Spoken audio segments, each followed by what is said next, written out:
নিজেদের সুরক্ষার্থে মহিলাদের ক্যারাটে শেখা অত্যন্ত প্রয়োজন। তবে এখন মহিলা এবং পুরুষ প্রত্যেকেই ক্যারাটেতে অংশগ্রহণ করছে। বিশেষ করে মহিলাদের ক্যারাটে শেখা এখন দিন দিন প্রবণতা বৃদ্ধি পাচ্ছে। বাঁকুড়া জেলা এবং খাতড়াও সেখানে পিছিয়ে নেই। Bankura district sports karate association প্রশিক্ষক সেন্সি অমিত কর মোদকের কাছে এখন প্রশিক্ষণ নিচ্ছেন প্রচুর ছেলে মেয়ে। আজ তারা পৌঁছে গেল ইন্টারন্যাশনাল ক্যারাটে কম্পিটিশনে।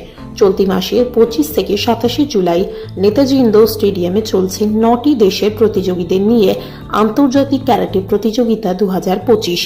বাঁকুড়া এবং খাতড়া সেখানে পিছিয়ে নেই। এখানকার বহু ছেলেমেয়েরা এই প্রতিযোগিতায় অংশগ্রহণ করেছে। আন্তর্জাতিক ক্যারাটে প্রতিযোগিতায় বাঁকুড়া জয় জয়কার।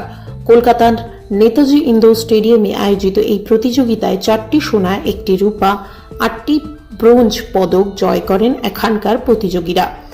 এই খবর জানিয়ে একটি ক্যারাটে একাডেমির প্রশিক্ষক ও বাঁকুড়া ডিস্ট্রিক্ট স্পোর্টস ক্যারাটে অ্যাসোসিয়েশনের সাধারণ সম্পাদক অমিত কর মোদক বললেন, নেতাজি ইন্ডোর স্টেডিয়ামে অনুষ্ঠিত 3 দিনের এই আন্তর্জাতিক প্রতিযোগিতায় দেশের গণ্ডি ছাড়িয়ে মালয়েশিয়া, নেপাল, ভুটান থেকেও প্রতিযোগীরা অংশগ্রহণ করেছিল।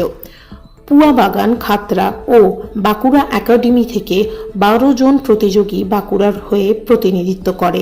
তাদের মধ্যে বিভিন্ন বিভাগে 13টি পদক জেলার প্রতিযোগীরা জয়লাভ করেছে বলে তিনি জানান। জুলাইয়ের 25 থেকে 27 তারিখ মধ্যে এই 3 দিন একটি নবম আন্তর্জাতিক ক্যারাটে প্রতিযোগিতা অনুষ্ঠিত হলো নেতাজি ইন্ডোর কলকাতায়। তো এখানে এটা ইন্টারন্যাশনাল ক্যারাটে চ্যাম্পিয়নশিপ। এখানে ভারতের বিভিন্ন রাজ্য থেকে যেমন প্রতিযোগিতার উদ্যোগীরা ছিল, সেরকম মানে ভারতের বাইরে থেকেও মালয়েশিয়া, নেপাল, ভুটান থেকেও অনেক পার্টিসিপেন্ট সেখানে অংশগ্রহণ করেছিল। তো এই প্রতিযোগিতায় আমার যে একাডেমি রয়েছে সেটা হচ্ছে সিসিনকা ক্যারাটে অ্যান্ড ফিটনেস একাডেমি। তো এখান থেকে 12 জন পার্টিসিপেন্ট সেখানে পার্টিসিপেট করে। তো 26 তারিখ 8 জন এবং 27 তারিখে 4 জন ছিল।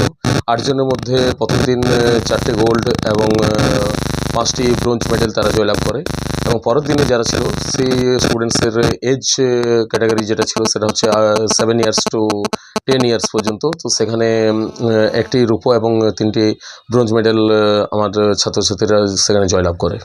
খাতড়া এবং বাঁকুড়া মিলে কত? খাতড়া এবং বাঁকুড়া ছিল 4 জন এবং খাতড়া থেকে ছিল 7 জন এবং পুয়াবাগানে ছিল পুয়াবাগান, বাঁকুড়া এবং খাতড়া এই সব একাডেমি থেকে আমার যেসব রয়েছে স্টুডেন্টসরা মোট 12 জন সেখানে অংশগ্রহণ করে।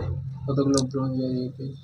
ব্রোঞ্জ সেখানে 8টি হয় এবং গোল্ড হয় 4টে এবং সিলভার হয় 1টি। এটা কি প্রতি বছর?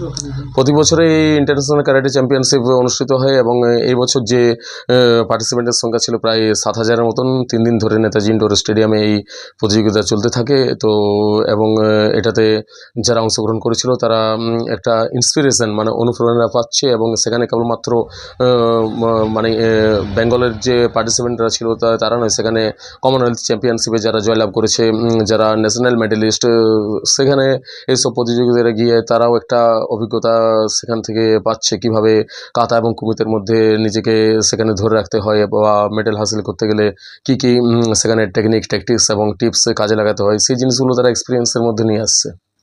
কোথা থেকে পার্টিসিপেট করেছিল এখানে?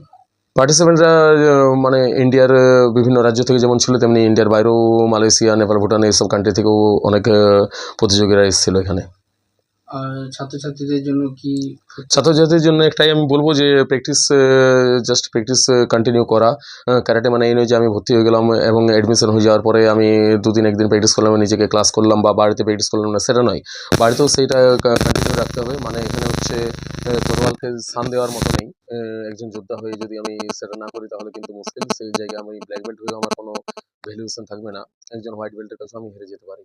তাহলে প্র্যাকটিস অ্যান্ড প্র্যাকটিস, এটাই হচ্ছে একটা নিজেকে পারফেক্ট করার একটা মেন রাস্তা। এবং আজকের ডেটে ক্যারাটের এত প্রচার হয়েছে যে জঙ্গলমহল, পাহাড় থেকে সমতল, সমতল জঙ্গলমহল, প্রতিটি জায়গায় ক্রিকেট, ফুটবলের পরে যদি আমরা দেখি যে বেশি সংখ্যায় যে গেমটা করছে সেটা হচ্ছে ক্যারাটে। আমার নাম হচ্ছে অমিত কর্মদক। আমি হচ্ছে বাঁকুড়া ডিস্ট্রিক্ট স্পোর্টস ক্যারাটে অ্যাসোসিয়েশনের জেনারেল সেক্রেটারি এবং সিসিএনকে ক্যারাটে হেড বাঁকুড়া ডিস্ট্রিক্টের।